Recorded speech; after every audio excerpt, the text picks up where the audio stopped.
Hello les amis, j'espère que vous allez bien. Je vous retrouve aujourd'hui pour une nouvelle vidéo haul de lecture. Parce que ça y est, j'arrive au bout de ma prépa Ironman. Donc quand vous verrez cette vidéo, l'Ironman sera déjà passé. Et je me suis dit que j'avais le droit de me faire un peu plaisir et de m'acheter pas mal de livres, sachant que j'ai aussi pas mal avancé sur des lectures. Mais là, peut-être pas autant que la dernière fois, mais je me suis dit, allez, vas-y, tu as le droit, tu le mérites. Donc il y a vraiment, voilà, j'ai craqué. Je me suis fait une petite liste en fait au fur et à mesure, mais quand je vais en librairie, j'essaie de un peu d'alterner. Je suis toujours pas allée dans la librairie auquel je voulais aller parce que les choses ont fait que j'étais de nouveau près de Cultura. Et donc je vous montre un peu tout ça. Ouf, c'est lourd. Il y en a un qui est vraiment lourd là-dedans. 1, 2, 3, 4, 5, 6, 7.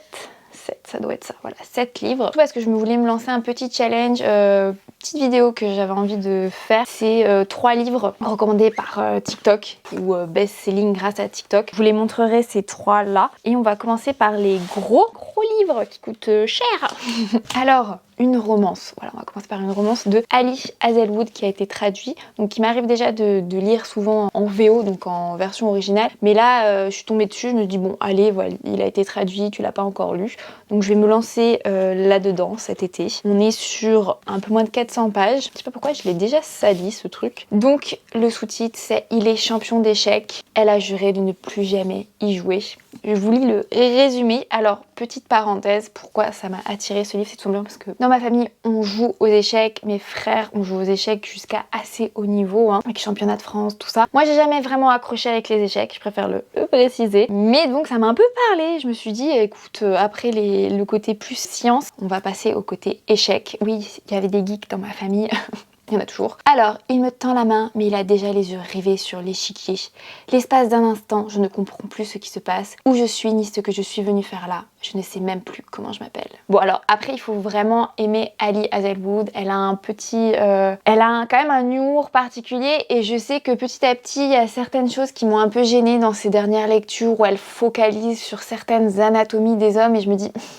Bon voilà, ça fait un peu grossier. Enfin, je lis le résumé, je me concentre. Mallory Greenleaf ne veut plus jamais jouer aux échecs. Cette passion a détruit sa famille. La jeune femme se consacre désormais à son job de mécanicienne pour subvenir aux besoins de sa mère et de ses sœurs. Jusqu'au jour où elle accepte à contre-cœur un dernier tournoi. Face à elle, Nolan Sawyer, le régicide champion du monde en titre et bad boy, prodige des échecs. Les coups s'enchaînent entre Mallory et ce rival mystérieux, exaspérant et très attirant. La partie prend alors un tour inattendu. J'ai hâte et j'ai besoin de ce genre de lecture. Voilà, bon, la couverture est mignonne. Voilà. Hâte de le lire et je vous recommande aussi les autres ouvrages de Ali Hazelwood. À chaque fois, je lis des coups de cœur, même si, bon, toujours des petits points un peu agaçants. On enchaîne avec Les Princes de l'étang auphinois de Lars Elling. Alors je suis abonnée au compte Instagram de la maison d'édition Goldmeister dont je suis fan. Franchement, tous les styles de livres qui sortent globalement ou qui traduisent ce sont des coups de cœur. Même si c'est vrai que j'en ai pas trop lu. Je suis en train de réaliser récemment. Après voilà, ce qui me gêne souvent sur les éditions de poche, c'est que c'est écrit tout petit. Je vais vous montrer un. C'est bon, je le trouve pas, j'ai dû le ranger. Mais en fait, c'est écrit tout petit, ça prend plein de pages. Enfin, la mise en page est pas ouf et ça donne pas très envie de se lancer dans la lecture. Et je sais que c'est un peu superficiel, mais vraiment moi j'ai besoin que ça soit quand même bien présenté et là des fois c'était pas le cas. Et là j'ai vu passer ce livre avec un résumé qui m'a fait vraiment envie, un peu de mystère, de nouveau la nature. Je sais que c'est un peu le style de livre que je vous présente souvent, mais c'est des livres que j'aime beaucoup. Donc je vais vous lire le résumé. En 1985, Philippe est au lycée et rêve de devenir artiste. Il vit avec son excentrique famille, dont son grand-père Einstein, dit le vieux. De l'autre côté de la clôture habite Truls, le petit frère d'Einstein. Darstein, j'espère, c'est pas Einstein, c'est Arstein. Mais les deux hommes ne se parlent plus depuis une éternité. À l'approche de la mort, le vieux décide de raconter à Philippe son enfance. La Grande Guerre n'est pas loin et le père veut endurcir ses fils. Chaque été, il les envoie dans la forêt d'Oslo, équipés d'une canne à pêche, d'un couteau et d'un double sac de couchage. Malgré la faim et le froid, les deux petits princes de l'étang sont libres et heureux. Pourtant, des années plus tard, un fossé insondable s'est creusé entre les deux hommes, autrefois inséparables. Que s'est-il passé dans la forêt pour qu'ils en viennent à se haïr? Un premier roman magnifique, une histoire d'aventure, d'amour fraternel et de nature. Donc c'est une traduction du norvégien. Voilà, donc bon déjà la couverture est magnifique. Les avis des journaux norvégiens sont dithyrambiques. Lars Elling donne un nouveau coup de fouet à la littérature, une nouvelle voix grande et surprenante. Lars Elling impressionne énormément avec son premier roman. Ça sera une très belle lecture puisque à chaque fois ça se passe en plus l'été. Ça sera une très belle lecture d'été. En fait c'est un peu ma pile à lecture d'été que je suis en train de vous présenter. Ensuite on va entamer un livre qui fait partie effectivement de ce challenge que je veux me lancer avec les recommandations lecture TikTok, des fois plus ou moins réussies, vous l'avez vu dans mes éditions précédentes. Clairement là, comment ça s'appelle, je sais pas si vous arrivez à voir, mais la couverture est attendez, j'arrive pas à présenter. La couverture est magnifique. Hop, vous avez en fait une sorte de calque. C'est super beau du tout. Voilà, regardez comme c'est beau. C'est bien aussi d'avoir des beaux livres. Alors, une vie dont personne ne se souviendra, une histoire que vous ne pourrez plus jamais oublier. Une nuit de 1714, dans un moment de désespoir, une jeune femme avide de liberté scelle un pacte avec le diable. Mais si elle obtient le droit de vivre éternellement en échange, personne ne pourra jamais plus se rappeler ni son nom, ni son visage. La voilà condamnée à traverser les âges comme un fantôme, incapable de raconter son histoire, aussitôt effacée de la mémoire de tous ceux qui croisent sa route. Ainsi commence une vie extraordinaire, faite de découvertes et d'aventures stupéfiantes qui l'amènent pendant plusieurs siècles, de rencontre en rencontre, toujours éphémères, dans plusieurs pays d'Europe d'abord, puis dans le monde entier, jusqu'au jour où elle pénètre dans une petite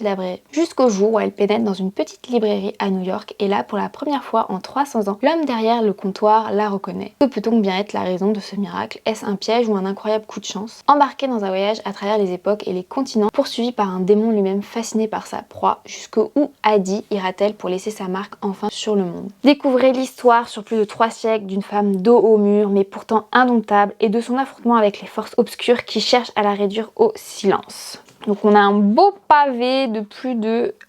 Allez, on est quasiment à 700 pages les amis.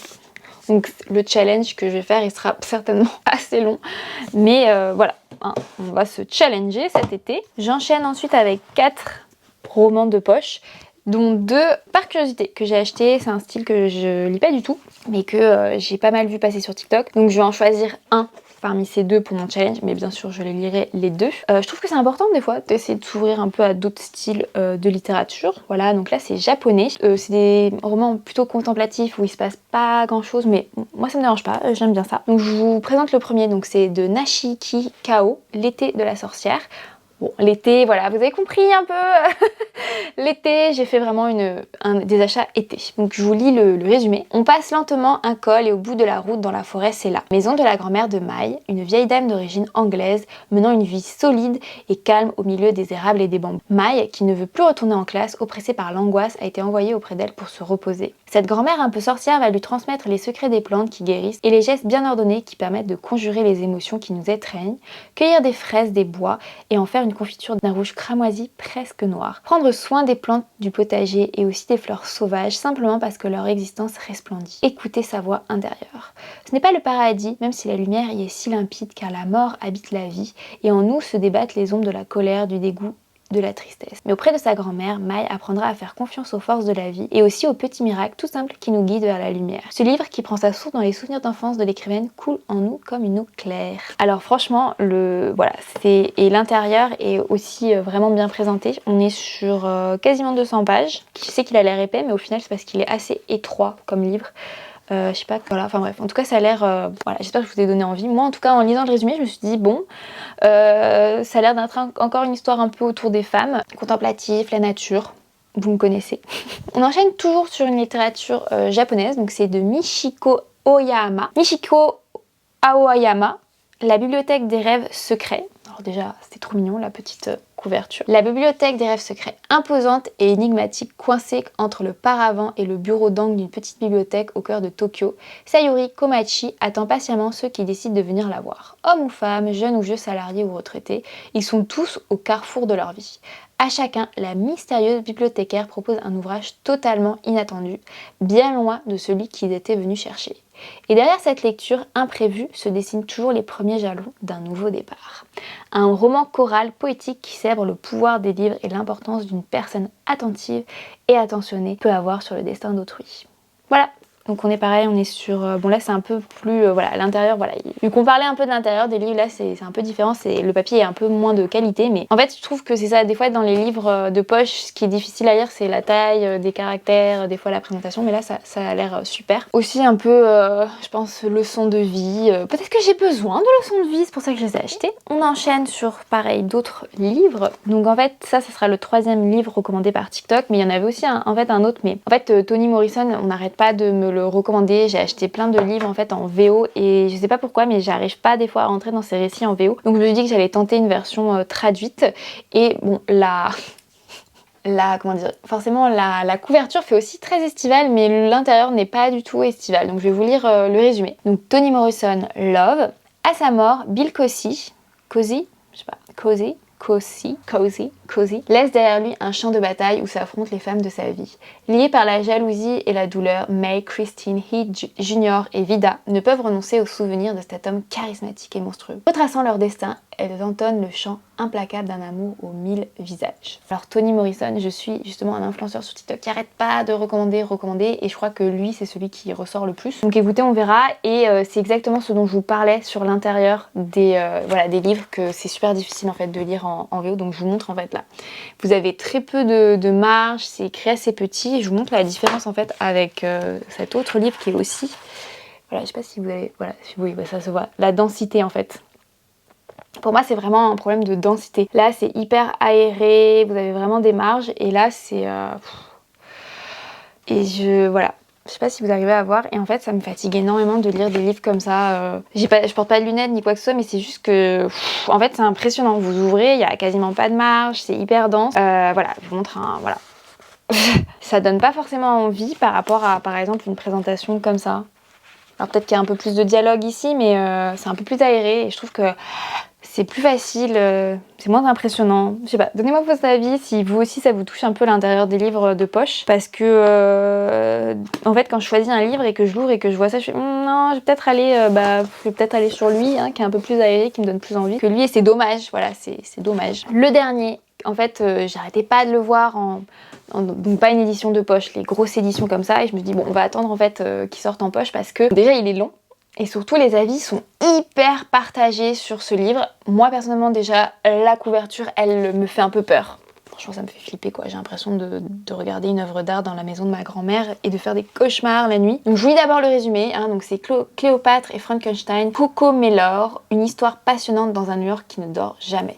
Alors, New York est sur le point d'échapper à Cléo. Elle ne s'est pas fait d'amis au fait qu'elle fréquente, son visa étudiant va bientôt expirer et elle n'a même plus de quoi payer ses cigarettes. Le retour à Londres et l'échec que cela représente se rapprochent chaque jour. Mais voilà qu'elle rencontre Frank, il a 20 ans de plus qu'elle, des amis, du succès, de l'argent et la nationalité américaine. Un inoubliable roman contemporain sur le couple et une chronique brillante sur des êtres humains imparfaits en quête d'absolu qui raconte l'essentiel avec beaucoup d'élégance. Donc là par contre on est sur un peu plus, donc même en édition de poche on est quasiment sur 500 pages, donc c'est pareil, c'est un gros challenge que je me suis fixé. Je me dis que ça pouvait vous intéresser parce que c'est vrai que des fois je vous parle de vachement de recommandations que j'obtiens en fait sur TikTok. Et j'aime beaucoup TikTok pour ça. D'ailleurs, je crois que les gens que je suis principalement sur TikTok, au final, c'est pour les livres. Et j'adore TikTok. Je trouve qu'il y a vraiment moyen de sortir un peu de sa niche et de découvrir plein d'autres lectures. Moi, c'est clair, il y a des choses que j'aurais pas forcément, vers lesquelles je serais pas allée forcément. Par exemple, celui-ci, hein, ou même de la littérature japonaise. J'espère que ça peut vous inspirer. C'est un peu différent des sélections, peut-être. Bon, même si celui-ci, vous me reconnaissez grave là-dedans, je pense. Et si vous me suivez et que vous aimez ce genre de livre, je pense que vous allez aimer ce livre.